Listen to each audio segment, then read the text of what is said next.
So, Beyond Light is coming. It is fast approaching. And you're wondering, what should I be doing right now in Destiny? Well, I got you covered. Let's get to it. Ladies and gentlemen, welcome to Destiny. I'm Death from Above. Today, we're going to talk about 7 things you can do right now to get ready for Beyond Light. These are the 7 things I'm doing. So I'm going to recommend that you do it. As a longtime Destiny 2 player, I have the insight. I have the knowledge. I have the history. And none of that means anything when you're going into a new expansion. So definitely pay attention, because that's true. They changed a lot of things with new expansions. So with Beyond Light coming, they're adding a new element. You're going to get a new subclass. You're going to get all new weapons, all new gear, all new everything, new story content, new locations, a new director. You're getting all sorts of new stuff. So I'm excited about it. Here's some stuff I'm doing right now to prep. So first thing, clean out your vault. Anytime we've gone into a new big giant expansion, you get a ton of stuff, ton of new stuff, and usually most of it replaces your old stuff. So if you have a 500 out of 500 vault right now, you're going to go into Beyond Light and you're going to have all this gear and you're going to be like, oh crap, I got nowhere to put it. And I know that was me for a long time, especially going into something like, what was the last one? Shadowkeep. Going into Shadowkeep, I think my vault was full and I didn't clean it out. Sometime in there I did. I went in there and I cleaned the whole thing out. So now I have like 150 slots open. And 500, let's be honest, 500 is a lot of slots. You don't need all those. If you're holding on to any year 1 guns, you can delete those because you can just pull them straight out of your collection. You don't have to keep them in your vault unless you have a masterwork version that you really like. Duplicate rolls. A lot of guns I have multiple rolls because it'll show up on my Guardian. I'll be like, that's a cool gun, and then I'll throw it in my vault. Then I won't think about it again and I'll forget. Go through your vault. I actually really enjoy going through my vault. You can use Destiny Item Manager. You can just kind of just go to the tower and go through it. I don't know. It's pleasing to me. It's a minimalist mindset that kind of sets in when you're like, I don't need that. I don't need that. I don't need that. And tell you what, you don't miss them. You don't miss them once they're gone because you forget about them. Unless it's a memorable gun, a gun that you're gonna not delete. So then you just wouldn't delete it. So that's the first thing I would do, or a good idea at least. Next, finish your exotic catalyst if you want to play Destiny. If you're having fun in the game right now, or if you're a new Light Guardian that's just got some exotics, do the catalyst. It's a good chance to just play anything in Destiny usually, because most catalysts just require you to get kills with the weapon. So just go play the game, do what you're doing, just put the exotic on, get the catalyst done, because what happens a lot of times when we go into a new expansion, they do a big balance patch and weapons change a lot. There are new ways to use the weapon, or the weapon's archetype gets buffed. Some other ones will get nerfed, which makes some guns just come up naturally. So it's a good idea to finish these catalysts now when you have time, because they do take a little bit of time. You're just grinding other things out anyway. So throw in a catalyst, go to town, grind it up. It may not seem like it's the most beneficial thing to have, but going into the new expansion with a big patch update, they might buff something you don't expect, and all of a sudden that gun's amazing, and you've already got the catalyst done. So that's what I've been doing a lot lately. Another thing, finish your quests. If you have any exotic quests that you can do that are easy, if you have just story quests, if you have old quests, if you have new light quests, hey baby, you can delete those too. Delete them or finish them, because you want to clean that out, because guaranteed there will be a lot of new quests in Beyond Light that you're going to want to do. And I hate it because, for instance, my son's account, he plays off and on, but he doesn't manage any of this stuff because he's 7, and that's fine. But I'll go into his account because he wants me to do something, or he needs my help, and or I'll just want to grind up something and get him a gun to surprise him. I can't pick up bounties on his character because all of their bounty slots are full.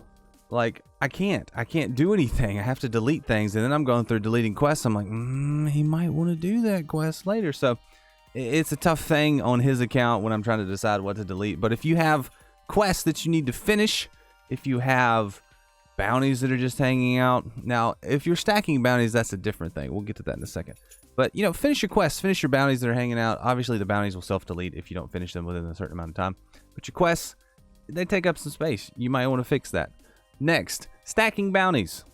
This is up to you. So this is kind of personal preference. Bungie, in one of their this week at Bungie, or TWAB, put out kind of what you should be keeping and what you shouldn't. They didn't phrase it like that. They said probably not a good idea to keep Gambit Prime bounties in your inventory past the end of the season, because Gambit Prime's going away. So any Gambit Prime bounty, I think, is going to be auto-completed or removed from your character.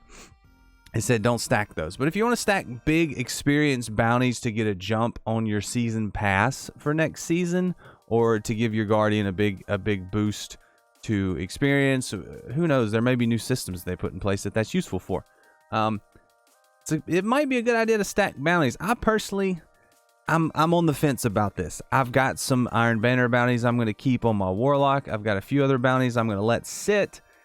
Maybe one of the downsides to stacking bounties is if you have like a weekly Crucible bounty, you're not going to get the new rewards for it. You're going to get old rewards, but you will have an immediate XP bank. So it may be worth doing to get your season pass up. It may be worth doing to level up your artifact, if that's how that works in the new one, in the new expansion. But either way, stack bounties. Do you want to do it? Do you not want to do it? That's a question for you. Let me know in the comments if you're doing that. I'd be happy to hear. And don't forget to hit the like button. You hit the like button, it helps the video get noticed. It helps the channel grow. I am trying to get to 10,000 subscribers, so that'd be pretty cool if you did that. All right, next item. Farm materials. This is not something typically you want to do most of the time. This was like a Destiny 1 activity that you would farm. You would go just drive around a location, pick up spin metal. It was relaxing. I enjoyed it. It's an RPG element to the game that a lot of people don't do anymore. Now, I'm not saying drive around a location and pick up materials, but what I am saying is you probably have an abundance of something like legendary shards, and Spider has an exchange for that. And it rotates. So you can go to Spider and exchange your legendary shards or your glimmer or whatever you have for planetary materials, but it rotates. So every day is different, and every day you can't get the same material for the same exchange. So some days it's a lot more beneficial goes than others. So check that. Check him. Check other locations. You know, check the gunsmith. He has some materials exchanges for the enhancement cores you're going to need to go to Spider and go to the gunsmith. This is something that you can do on a daily basis. Take 2 or 3 minutes, go to each location, buy up the specific material for the day, switch it out at the gunsmith for enhancement cores. Just keep it in your inventory. I like to keep a buffer of stuff, so I like to keep about 1,000 of each planetary material, and that way if the gunsmith has enhancement cores for a certain one, I can just buy them, then go to Spider as you do, and, you know, build your materials back up with some legendary shards, because I have thousands and thousands of legendary shards. I have nothing to do with them.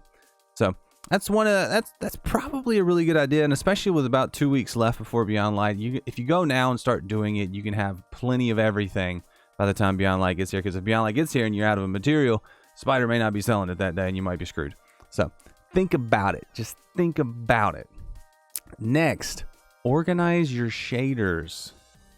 This is something that's personal to me, because I hate it when the shaders get full and then they go to the Postmaster. Because right now in the Postmaster, I do have some exotic Ingrams sitting there that hopefully will turn into exotic items in Beyond Light that are new. So I'll be excited about that to see if it pans out. But my shaders are full and they keep going to my Postmaster, and then it'll push things out of my Postmaster. So I have to keep a really good eye on it. So I recommend, pick some shaders you like and then delete everything else. Go to Raoul, let him help you, because you can bolt delete him at Raoul, the Cryptarch in the tower. And just keep an eye on that. That's something that always kind of bites me, because I'll delete it, I'll clear them out, and I'll be like, man, I like all these shaders. And then I'll just do some stuff, and then I'll get all the low-level ones from the locations that'll fill me back up, and I won't even realize it. So maybe pick your top 5 and delete everything else. I don't know. Let me know how you manage your shaders. I don't have a good shader management system, but I know it gets to be a problem at times. Last thing I want to recommend you guys do between now and Beyond Light to get ready for Beyond Light: play some other games. That's one thing I've been noticing. I stream Destiny a lot on this channel right here, and sometimes on Twitch. And links in the description if you want to check those out. But I'm to the point now where I still like the game. I don't have a lot that I feel like I need to accomplish in the game, but I still want to play games And I found myself a couple times playing Destiny when I'm like, what am I doing? Go play something else. You don't have to be playing Destiny. It might be a good idea to not play Destiny if you play it all the time, because maybe playing something else for a week or two, when the Beyond Light expansion comes out, you'll be even more excited. I know that's how it's going to work for me. I'm probably not going to play Destiny too much in the next 2 weeks. I'll probably play some other games, try to get into some other things. If you want to come check those out, you might, follow the channel and subscribe and see some interesting stuff right here. But yeah, you don't have to play Destiny every day. There's no advantage. This isn't Genshin Impact when you have to log in to get your bonus. Yeah. But yeah, no, play something else. Let me know what you're playing also, because I've got some games on my mind, and I know I'm forgetting some cool games too, and there's some really cool games coming up. So, what do you guys think? Is this something you're into? Any of these helpful? What are you doing to get ready for Beyond Light? So let me know in the comments. Thanks for watching. Don't forget to hit that like button before you leave. Subscribe, notifications. Oh, and you can join. Memberships are turned on. You should click that button. It's fun. But until then, until next time, I'm Death or Above, and I'll see you later. See you, bye.